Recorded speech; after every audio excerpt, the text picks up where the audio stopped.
Exclusive interview, Valve on the future of Counter-Strike 2 from October 2023, exactly 1 month after CS2 released. We had an opportunity to speak to the CS2 development team at Valve to ask about the past, present, and future of one of the greatest FPS games ever. PC Gamer asks, over CSGO's lifespan, it changed enormously, and Valve clearly learned a ton that went into Counter-Strike 2. It proved to be a much more dynamic game over its lifespan than previous iterations of CS without losing focus on core competitive mode. Did this occur organically, or was this always conceived as a 10-year project? And then the actual CS2 development team at Valve said, this clip was brought to you by SkinsMonkey. Trade your skins on SkinsMonkey to change up your loadout because you get a 35% deposit bonus if you use code Anomaly. You also get up to $5 free for your first trade, so use the link in the description to start trading now because it's really easy for you to get new skins if you don't like your old ones. Just look how quick that trade was. And thank you once again SkinsMonkey for paying for the clip's channel editors. Well, CSGO certainly wasn't released with a specific timeline in mind. We couldn't have predicted how massive the audience would become over 10 years, but the plan from the start was a long-term commitment to the game's development, and the decision to move to CS2 came out of that same broader commitment to Counter-Strike. CSGO was an incredible game,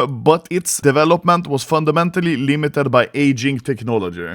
Yes, I see now that we have the new incredible technology. We're getting so many updates. As the rest of Valve transitioned to developing over to Source 2 engine, it became apparent that the best way to continue supporting CS was to do the hard work of rewriting the game on the new engine. It's easy to think about the new engine in terms of graphics, gameplay, and all the tangible differences between CSGO and CS2, but to be honest, the biggest upgrade is the fact that we'll be able to continue supporting CS for many years to come. Continue supporting CS for many years to come. Apparently not the first year, because then now the first year, CS is just completely forgotten about. CS2 is truly the largest technical leap forward in Counter-Strike history. The game is built on an entirely new engine with fundamental changes to nearly every system. Every map was reauthored in the new engine, every weapon model, animation, every sound. Even the way players find matches has gotten an update. About half of our playtime is now in premiere mode. Yeah, and all the cheaters as well. So much has changed from CSGO that we couldn't consider it the same game anymore. This isn't a spin-off, this is the next iteration of the main line of Counter-Strike. Bro, yeah, they redid everything, but they just didn't. They couldn't redo Danger Zone, they couldn't redo Overwatch, they couldn't redo Tick System, couldn't redo just a crisp, quick, accurate feel of CSGO. Since CS2 released, we've seen some players sharing clips of encounters where hits aren't registering as expected. What do you think of clips like these from players? Are CS2 sub-tick servers working as intended? Brother, this is what I just mentioned. No, it's not. Well, to be clear, those examples aren't issue with sub-tick servers, cap. They show a different bug, cap, with animation hitbox mismatch when looking down, cap. But the important thing is that those clips helped us isolate the specific bug and ship the fix to customers quickly. Ah, yes, just like how you did with the boost bug, which was in the game for 1 year. And then Poggu on Twitter had to fix it for you guys. Good job for solving it quickly, guys. Bugs like that are unfortunate, but detailed community feedback is incredibly helpful. Cap, they don't care. Well, I guess kinda they do care. It's just that the community has to literally solve it for them before they do anything. As to your question about sub-tick servers, the goal of sub-tick is to give everyone consistent, tick-independent experience that's better than CSGO's 64 or 128 tick experience. Bro, this is an insane statement. Better than CSGO's 128 tick experience is wildly inaccurate if you've ever played any of the games. It's so weird. If I saw this article back in the day, I would be like, yeah, you know, yeah, maybe it's a month old, you know, whatever. Seeing this article for the first time after a year, we have the exact same problems. For the most part, the system works as intended,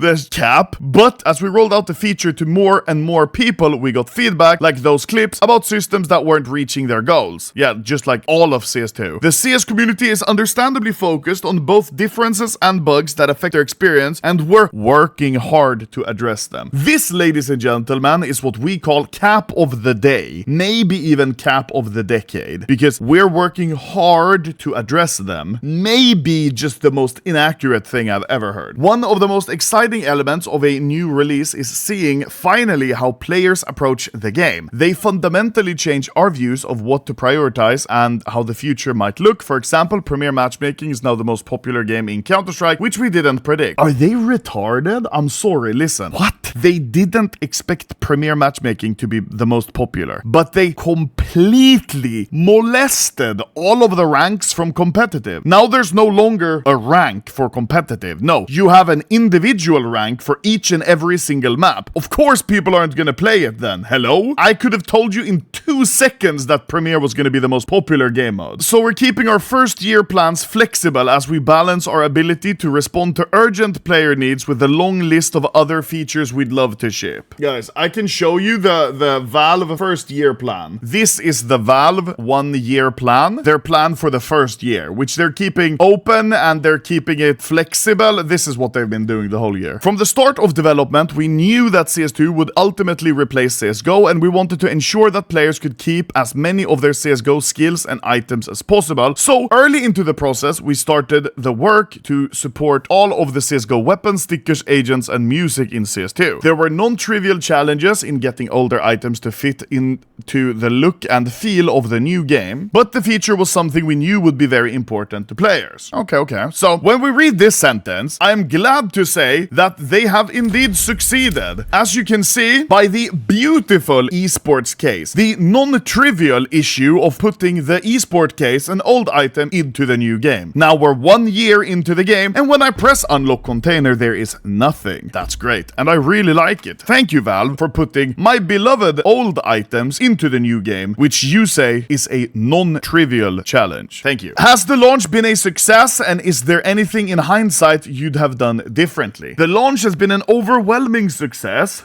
and the player numbers are still humbling. CS2's site shows the game has 31.5 million monthly players. Believe it or not, one of the biggest successes was the limited test. Getting the game into players' hands quickly and early gave us hugely valuable feedback that drove many of our decisions leading up to release. As to what we'd have done differently, we could have handled our communication over the system requirements for CS2 better. We should have let affected players know earlier in the process. Brother, what? As to what we'd have done differently. Yes, you wouldn't have done differently, like maybe actually develop the game before releasing it a little bit, maybe? Maybe bringing some, just a handful of features from CSGO to CS2, maybe? Please? That's something I would have done differently. For sure, there are some features that would have been included in CS2 at launch if we had a longer beta. Blatant lie. I'm sorry to say. In the past year, the first year of CS2, we have had barely any features added to the game. Basically, the features that have been added to the game is just about the grenade crosshair and the dropped weapons tab from the buy menu. And the arms raise, yeah, but we had that in CSGO. So new features, bro, this is so sad to read. Launching the game has massively accelerated the pace of improving CS2, so we think that launching when we did was the right time, even if the landing was and still is bumpy. Ultimately, this is the fastest way to get CS2 where we all want it to be in 5 or 10 years from now. My fucking god. What they're saying here is, we know the game isn't nearly finished, but launching the game has made us work faster. Like, what the fuck? Back in my day, you released the game when it was done. And then they say, this is the fastest way to get CS2 where we all want it in 5 or 10 years from now. So they're not saying, in the first year, you know, we're gonna be working hard to get it as close to CSGO as... No. They're saying, in 5 or 10 years, CS2 is gonna be at the place they want. This is the first year of CS2, and there's nothing. You might think, like, oh yeah, but they were, you know, kilowatt case, you know, whatever. They haven't added shit. Compared to any other year of CS, this is the year with least actual content ever. In CSGO, players were split between 64 and 128 tick servers. Tick rate affected CSGO in several ways, including how grenades were simulated and spray patterns for weapons. The players had difficulty switching between the two environments. A goal of CS2 was to unify those two groups, and sub-tick servers are an important step towards that goal. Why didn't you just make it 128 tick?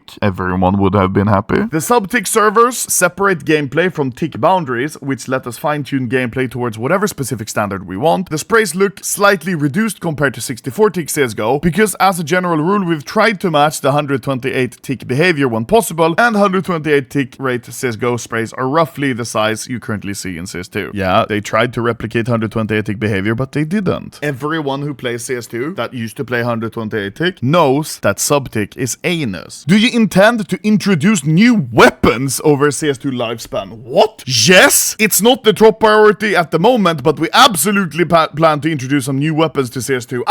Alhamdulillah! This is something we need. Even though we didn't get this in the first year, I don't care. Just them acknowledging that they want to add new guns is insane. I've been playing CS for every new gun ever added. I remember back in the day, bro, they added the USP and the M4A1S in the arms deal update. We were like, so happy to have silenced guns, right? Then they added the CC, they added the R8, MP5 SD. They need new guns, man. So I'm happy for this. We're always looking for ways to give players more interesting decisions to make in the game, so we'll typically look at cases where players either don't have the right tools to approach the situation or only have one or two tools available. The loadout system, maybe one of the reasons they added it is because then they're gonna add more and more guns. In total, let's say they add 5 new guns or 10 new guns. You know, that's unlikely, but let's say that means that your loadout actually has some customization to it. That would be really cool. A lot of stuff people loved about the previous games hasn't yet appeared, whether it's games like Arms Race or particular community maps and things like surfing. What's the plan here? These modes haven't been forgotten. Blatant lie. Where is Danger Zone? Where is Flying Scoutsman? Where is so many of the maps? Bro, we have plans to reintroduce popular game modes and explore others. That being said, all game modes, regardless of their rules, fundamentally depend on solid core gameplay. So in short terms, we've been keeping our development focus on spaces where players spend the overwhelming amount of their collective time. It's a trade-off and understandably frustrating for players who primarily enjoy other game modes, but we believe this is the best approach for long-term success of CS2. Yeah, so basically what they're saying here is we don't care about game modes that people don't play the most. Right now, people only play Premier, and as you can see, by the abundance of seasons that we have in Premier, that's where they're focusing all of their efforts. What are the 3 important things every Counter-Strike map should have? Okay, players, players, and players. Every great Counter-Strike map started off as a non-great Counter-Strike map, and these differences have always been player feedback. No matter how much internal testing we do with our maps, we can never match the feedback we get from millions of players throwing millions of smokes or jumping on every conceivable surface. That feedback instantly makes maps much better. Where is Train? Where is Cash? I know the guy who makes Cash, FMP1, is working on it, but where's Train? That sure doesn't feel instant. Where's Cobblestone? How has the community market for items reacted to the release of CS2? Did you notice any particular data or changes in the item market that surprised you? We generally only look at market prices when we're thinking about shipping new stuff and want to understand players' preferences. And as we were leading up to CS2, we were focused on other areas of the game, so while there may have been a lot of interesting things going on in the market, we weren't paying attention. Basically, they're saying, what happened to skin prices when CS2 released? And Valve says, we don't give a fuck. What was the one change in CS2 that won't make any headlines, but is going to be most important for the long-term health of the game? Better tools were the foundation of Source 2. They're how we updated and improved all of the content that you see in CS2. This line is crazy. All of the content that you see in CS2, aka absolutely nothing. And those tools are now available to every artist in Counter-Strike community. Yeah, that's where it's at, because the community in CS, they do all of the work. The tools didn't get a lot of headlines, but they're the key to all of the community content that will shape CS2 in the years to come. Okay, it's good they're at least acknowledging that. Looking over CSGO's lifespan and the development with hindsight, what was its greatest success and greatest misstep? I can answer this. Best success, adding skins. That put so much money into the game and made it very famous. Before the arms deal update, CSGO was in a very bad state. No one was playing it. We ran lots of experiments in CSGO, and by far the most successful experiment was our first, the introduction of matchmaking. Introduction of skill-based matchmaking to CSGO, 5v5 matches with visible skill groups, was a turning point for the game and the broader CS community. Not only was it instantly the most popular Counter-Strike game mode, but it also drove a massive increase in player retention. From that point forward, CSGO's player base grew at an incredible rate, and we never looked back. That's crazy how they figured that out through lots of experiments, that adding competitive game mode to a first-person competitive shooter would be good for the game. I could never have guessed. We've had plenty of missteps over the years. Usually they came from us failing to follow our own process of listening to the community and understanding their needs. For example, when we launched the R8 pistol. Bro, I mentioned the R8 pistol before. No way, bro.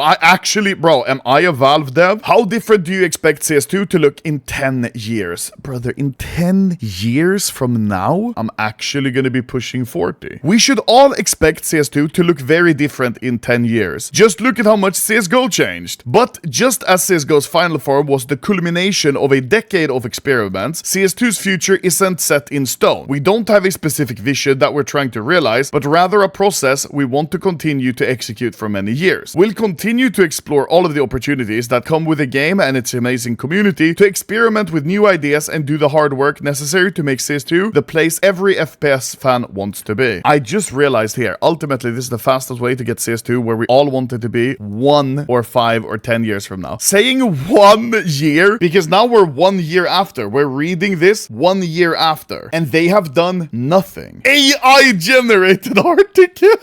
Dude, that's fucking crazy. And then this is the guy who interviewed them, bro. Thank God it was this guy, not me, bro, because I'd be swinging.